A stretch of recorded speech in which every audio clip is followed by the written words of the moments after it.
வணக்கம். மகாராஷ்டிரா மாநிலத்தில் காங்கிரஸ் கட்சிக்கு ஆதரவாக பிரியங்கா காந்தி அவர்களது பொதுக்கூட்டத்தில் குவிந்த லட்சக்கணக்கான பொதுமக்கள். மிரண்டு போன பிரதமர் மோடி மற்றும் பாஜக. இதை பத்தின முழு விவரத்தோட இப்ப நம்ம பார்க்கலாம். இந்தியாவில் 7 கட்டங்களாக லோக்சபா தேர்தல் நடைபெறும் என்று அறிவிக்கப்பட்டுள்ள நிலையில் முதல் 3 கட்ட தேர்தல்கள் நடைபெற்று முடிந்துள்ளது.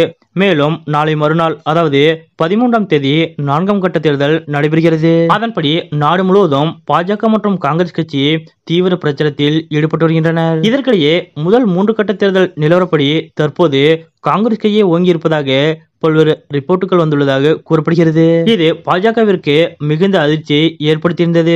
இந்த நிலையில் காங்கிரஸ் கட்சிக்கு செல்லும் இடங்களில் எல்லாம் மக்கள் மத்தியில் அமோக வரவேற்பு கிடைத்து வருகிறது. இதுவும் தற்போது பாஜகவிற்கு மிகுந்த அதிர்ச்சியை ஏற்படுத்தியுள்ளதாக கூறப்படுகிறது. அதாவது தேர்தலுக்கு முன்னதாக வெளியிடப்பட்ட பல்வேறு கருத்து கணிப்பு முடிவுகளில் பாஜகவே பெரும்பான்மையான தொகுதிகளில் வெற்றி பெற்று மீண்டும் ஆட்சியை கைப்பற்றும் என்று கூறப்பட்டிருந்தது. ஆனால் தற்போது கள நிலவரம் வேறு மாதிரியாக இருப்பதாக அரசியல் நோக்கர்கள் கூறி வருகின்றனர். அதற்கேற்றார் போல் ராகுல் காந்தி மற்றும் பிரியங்கா காந்தி இருவரும் இந்தியா முழுவதும் ஓயாமல் சுற்றுப்பயணம் மேற்கொண்டு மக்களை சந்தித்து தீவிர வாக்கு சேகரிப்பில் ஈடுபட்டு வருகின்றனர். அதன்படி இவர்கள் இருவரும் செல்லும் இடங்களெல்லாம் மக்கள் அலைகடலென கூடி வந்து தங்களது ஆதரவை தெரிவித்து வருகின்றனர். இந்த நிலையில்தான் நேற்றைய தினம் மகாராஷ்டிரா மாநிலம் நந்தர்பார் மக்களவை தொகுதியில் நடைபெற்ற தேர்தல் பிரச்சார பொதுக்கூட்டத்தில் காங்கிரஸ் வேட்பாளர் கோபால் பட்வியை ஆதரித்து காங்கிரஸ் பொதுச் செயலாளர் பிரியங்கா காந்தி அவர்கள் வாக்கு சேகரிப்பில் ஈடுபட்டார். இந்த பொதுக்கூட்டத்திற்கு எதிர்பார்த்ததை காட்டிலும் லட்சக்கணக்கான மக்கள் குவிந்தனர். மேலும் காங்கிரஸ் கட்சிக்கு ஆதரவாக கோஷங்களை எழுப்பி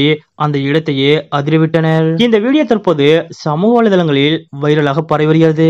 இந்த வீடியோவை பகிர்ந்து பாஜகவிற்கு முடிவு கட்ட வேண்டிய நேரம் வந்துவிட்டது என கூறி காங்கிரஸ் கட்சியினர் பதிவிட்டு வருகின்றனர். இந்த பொதுக்கூட்டத்தில் பேசிய பிரியங்கா காந்தி அவர்கள் பிரதமர் மோடியின் தேர்தல் பிரச்சாரம் முழுவதும் வெறும் வெற்றி பேச்சுதான் என்றும், பழங்குடி மக்களின் கஷ்டங்களை புரிந்து கொள்வதற்காக அவர்களின் வீடுகளுக்கு பிரதமர் மோடி சென்ற ஒரு புகைப்படத்தையாவது யாராவது காட்ட முடியுமா என்றும் கேள்வி எழுப்பியிருந்தார். மேலும் பழங்குடி சமூகத்தைச் சேர்ந்த ஜனாதிபதி திரௌபதி முர்மு அவர்கள் புதிய நாடாளுமன்ற கட்டிடத்தை திறந்து வைக்கவோ, அயோத்தியில் ராமர் கோவில் கும்பாபிஷேக விழாவில் பங்கேற்கவோ அனுமதிக்கப்படவில்லை என்றும், பழங்குடி மக்களுக்கு உண்மையில் மரியாதை கொடுக்க வேண்டிய இடத்தில் பிரதமர் மோடி பின்வாங்கி விடுகிறார் என்றும் பிரியங்கா காந்தி அவர்கள் தெரிவித்தார். ஜூன் 1ஆம் தேதியன்று இந்தியாவில் 7 கட்ட தேர்தல்களும் முடிவடையக்கூடிய நிலையில் ஜூன் 4ஆம் தேதியன்று தேர்தலுக்கான முடிவுகள் அறிவிக்கப்படுகிறது. கருத்து கணிப்பு முடிவுகள் ஒரு மாதிரியும் கள நிலவரம் வேறு மாதிரியும் இருப்பதால் ஜூன் 4ஆம் தேதி எந்த கட்சி வென்று ஆட்சியை பிடிக்கப் போகிறது என்ற எதிர்பார்ப்பு எழுந்துள்ளது. ராகுல் காந்தி மற்றும் பிரியங்கா காந்தி ஆகியோர் பிரச்சாரம் மேற்கொள்ளும் இடங்களில் லட்சக்கணக்கான மக்கள் கூடி